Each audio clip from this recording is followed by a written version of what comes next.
for having me. Following Brent is never an easy thing. I love listening to Brent Dykes, and I love reading what he has. So everybody go out and get his book, get everybody's book that is being advertised on here. You're not going to go wrong with that. So when Kate invited me to speak today, I'm not going to have any slides, right? I'm going to be trying to be concise and clear in a very quick, condensed time period. But when I started to think about the topics and I started to review all the speakers that are here, every topic they're going to cover, the different ideas and thoughts, and especially the amazing speakers themselves, I tried to find a section or a topic that wasn't necessarily being covered as much. And that was data storytelling for the executive suite, for the C-suite, for leadership of an organization. And Brent actually started to talk about this at the very end of his questions. And I hope to dive into it a little bit here. And there's going to be two main portions of my 10 minutes here. The first one is understanding your audience, which is what Brent was just talking about. One of the key things when we think about data storytelling, maybe above all others, is to understand the audience that you're going to speak to. And I'll get into that a little bit more. It might be more important than the insight that you're trying to share itself. Because if you don't understand the audience and you don't understand how to put it to them, you're not necessarily going to be successful. And then the second side of data storytelling for the C-suite, I'm going to give you 5 C's or 5 keys that you can make sure to do on this ongoing basis as you try to prepare to address leadership and executives of organizations. The nice thing is the way I've designed these 5 C's is they will permeate down through other levels of an organization. So going from the C-suite to your decision makers, all the way down to entry-level employees, you can apply these rules, but we're going to focus today on the C-suite. Now, in my role and in what I do with data literacy and data strategy and all of these things, I've had many opportunities to work with the C-suite or executives in leadership at a company. And I can tell you right now, probably the number one thing that matters is understanding that audience itself. Let's take a step back for a minute. As we're preparing a data story, as we're finding insight, as we're doing analytics, whatever it may be, think about your C-suite for a minute and understanding that audience. First off, a C-suite is going to be full of people who run different sides of a business. That matters greatly when we prepare a data story. If you're talking to a chief marketing officer versus a chief risk officer versus a chief sales officer versus the CEO of a company, understanding who you're talking to matters. And in some cases, it'll be the breadth of that entire audience. Understanding not only what their role is, but what their vision and goals are is imperative. There was a question or a comment during Brent's Q&A where someone says, how do you prepare and understand the C-suite? First off, good leadership is based on relationships. Build a relationship with this audience. Understand, get to know them, study them, right? You might only have 5 minutes with the C-suite, but you could spend 5 hours prepping your story by getting to know the people that you're going to be involved with. By doing this, you have a clear-cut way and understanding of pinpointing what to share, who to share it with, and how to do it. Overall, understanding your audience when it comes to the C-suite might be one of the most important topics and things that you can do to prepare carefully. Now, like I said, that can be extrapolated out to the rest of an organization. Is it decision makers you're dealing with? Is it a general audience that you're dealing with? Understand who it is, and again, do that by getting to know them. Now, because of my limited time, let's dovetail into the 5 C's that I consider being data storytelling for the C-suite. Think about your C-suite for a minute. How much time do you think you're going to get in front of them?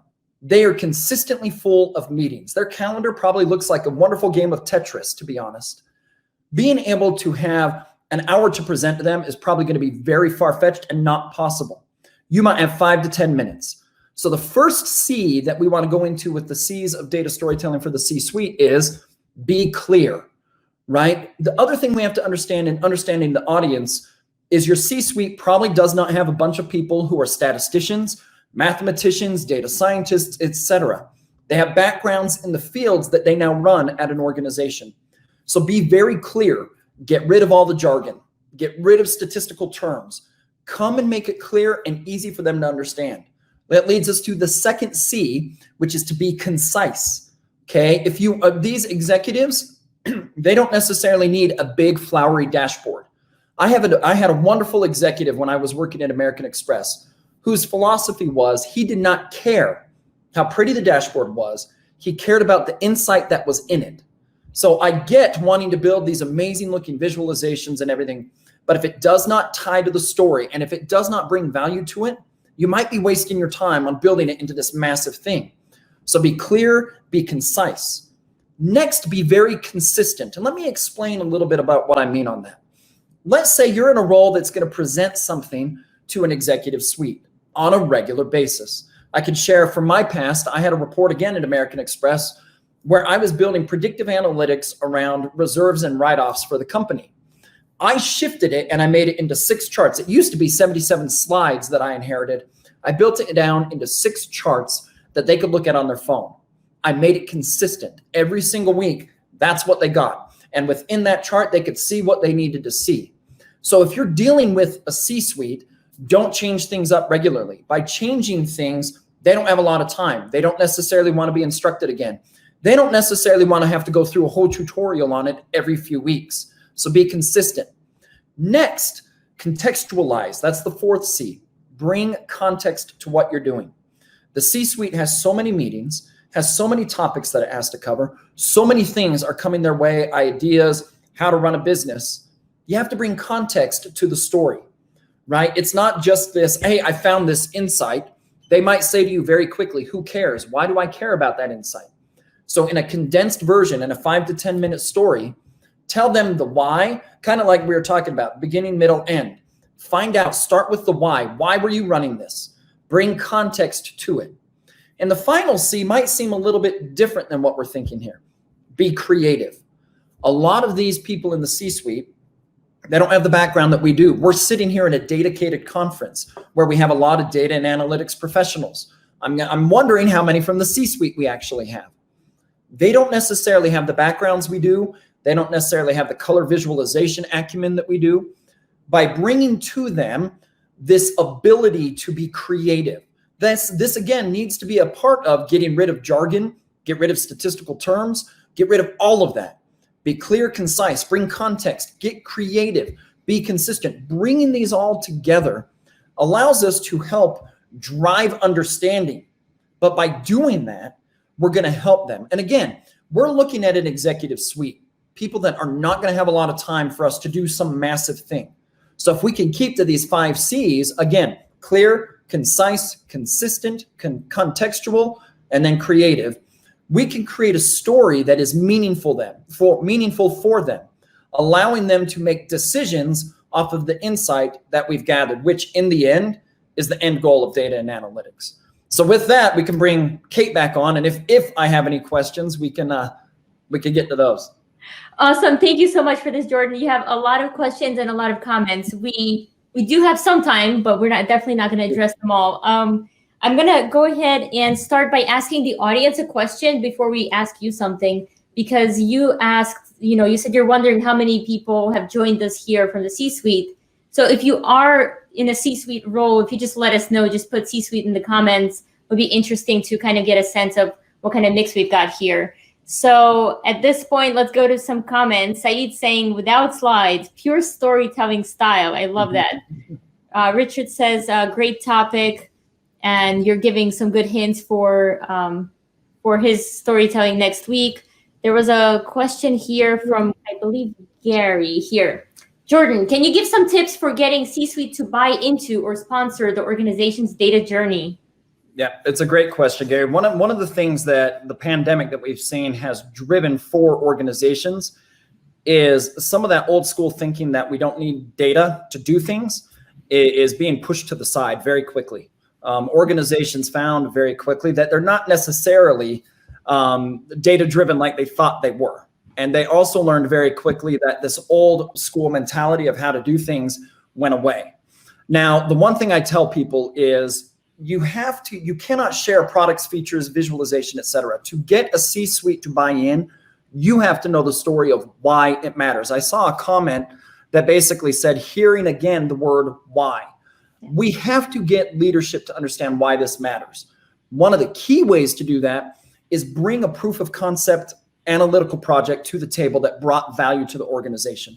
It's one thing for me to come in when I build a strategy for an organization and say, you have to do this. Well, of course, I believe in it. You believe in it. All of us believe in it. They're going to be like, why? Oh, let me show you. I have a proof of concept that worked in this org. It was data-driven. This was the outcome. You expand. And then what you do is you get that to permeate throughout. But don't just start bringing stories without proof. For an executive suite or a C-suite to buy in, bring a proof of concept with you. That absolutely makes sense. Grace has a question here. Any advice on how to start a relationship with the C-suite? So this is a good question. It depends on the size of the organization. I can tell you right now, American Express, when I worked there, 65,000 employees. Very hard to be able to get in front of that C-suite. I was lucky enough that I actually basically reported up into one of the executive members of the team. Yeah. What I would say is find ways to build relationships in ways that it depends on who it is. It could be go to your boss and say, I really want to help drive relationships with the executive team. You might not be able to start at the top. They might take you a tier down at the SVP or the VP level, but you have to start somewhere. Talk to your boss, find ways to communicate with them, get their tips and tricks. If they push you back, I want you to push them. That's one of the things that I can't stand about some leadership at that mid-level range is, oh, you can't go talk to the C-suite. Bullcrap. You can go talk to anybody. The matter is they're fearful of you doing that. So find ways to do it. And there's one key trick that I can give you right now. Reach out to someone on your C-suite or the executive level and ask them to be your mentor. Done. Okay. Yeah, that's a great way. A lot of them are willing to be mentors. Get in with them that way. And as you're building that mentor relationship, which you truly should want to be mentored by them, start to weave in this data journey and the storytelling journey. That's great advice. Thank you for that. Question here from Andre. What is the most common issue that you encounter when trying to explain complex data to the C-suite? It's a very good question. Their lack of understanding, to be perfectly frank. The C-suite, as wonderful as they can be, they're not statisticians. They're not data scientists. The key to make complex data is learning yourself how to simplify down complex problems, right? Like, for example, I use this example all the time. One of my favorite statistical models is Markov chain analysis. The moment I go to a C-suite and say, hey, I just ran Markov chain analysis, they're not going to listen to me. But if I say I just ran a probability analysis, that makes more sense to them. So finding ways to simplify the complexity of data and analytics will get you in more doors with them. But that challenge is not on them because they're executives. If you say you have to learn something new, they're not going to listen to you. That challenge is on us, the practitioners, to be able to say, I'm going to simplify this, test it on people, right? You have a community here on LinkedIn. Test it with people. Say, but you understand this? If they do, great. Then let's go march to somebody else and then you can see. Yeah, absolutely. We've got another question here on relationships from Gilbert. How does working remotely, which most of us are doing right now, impact relationship building and storytelling with the C-suite? Good question, Gilbert. I actually find it easier, to be perfectly frank. When they're in an office, think about it. They have people coming to them all the time. So not only do you have this Tetris calendar that's going to be very hard to breach, but you have people stopping in all the time that are going to breach that calendar. Now it's harder to breach that calendar. I actually find relationship building. I get that there's no in person, but here's a prime example. Kate and I became great friends. How? Virtually to start. And now I speak at her conferences. She likes to make fun of me. You know, that is an opportunity that exists out there. Reach out to people. Remotely, to me, doesn't matter. You can still build good connections through the remote. And I find the C-suite's time is more available being remote than it is if they are on site somewhere. Yeah, absolutely. I think it is kind of easier virtually. And I do remember I reached out to you because I had a question on Click. So I went on LinkedIn and searched for the word Click and your name came up. And I'm like, hey, Jordan, you don't know me. I need help. And you're like, can we chat next week? I'm like, no, I need help now. You're like, okay, yeah, let's get on a call. So you kind of have to just put yourself out there. And not everyone's going to be as nice as Jordan, but most people are really nice in our community. We've got a comment here from Mark. He says, if you can tell them something they already know, you've lost the audience. As soon as they look at their phone, game over. What do you think about that? Oh, I think it's 100% right. Right. That's a key. We just talked about Brent, and you could do a half day on this, the aha moment, right? If you want to get the C-suite to buy in, this goes back to a previous question, find something they don't know, use data to prove it, and then show them, right? And the nice thing is a lot of times they think they already know, right? And no offense to C-suite, right? They're firm in their opinions at times. And this is an opportunity to show them, sorry, but that's not a correct statement. Yeah, absolutely. Another question here from Trent. Any tips on adding recommendations or actions to visuals for the C-suite? I would absolutely put recommendations right in any visualization, right? This goes to the concise. Have the visualization and have straight bullets. Don't make them wordy. Don't make them long. Make them quick and concise. That's what they want. They want this simplified approach. I think it's Jeff Bezos who basically says, if you can't get stuff done in 15 to 20 minutes, you're not doing it right. So be concise and have the recommendation with the visual so that if they pull it up and you tie it to the story that you're sharing, it's very easy for them to see what you're trying to get at. Yeah, I absolutely agree. Back in my consulting days, there was an executive that worked for a bank that would say, when we put slides together or presentations, you wanted the takeaway, the aha moment, the main narrative right up at the top. And we didn't even need to use proper punctuation, right? It would be like sales up, this happened, that happened, all in one sentence. It didn't even make sense, in the English language, but that's what he liked. It was just right, crisp to the point. And we'll take a last question here from Raymond. Do we need to involve the C-suite in the creation of the data story? They already should be without them knowing it. This is a part of understanding your audience. This is understanding their vision, their needs, and all of that. I don't think you need to involve them in exactly what you're building, but as you build relationships and as you understand the audience and the needs that they have, they're already in the creation of that story. So when you present it, they're already going to see that you're tying to what they've requested. You're tying to their vision. You're tying to their business unit. So they are a part of it. Don't think of anything separate. The moment you do that, you're siloing things off, and that's going to cause problems. Think of them as already an integral part of what you're trying to do. Got it. Jordan, we're at time now, but I do want to thank you so much for taking the time. And I love your trail and running medals in the back. You have a lot of comments about other runners are here and they're supporting you. So maybe go ahead and check out the comments if you've got some time. I know you're off today, so thank you again for making time for this.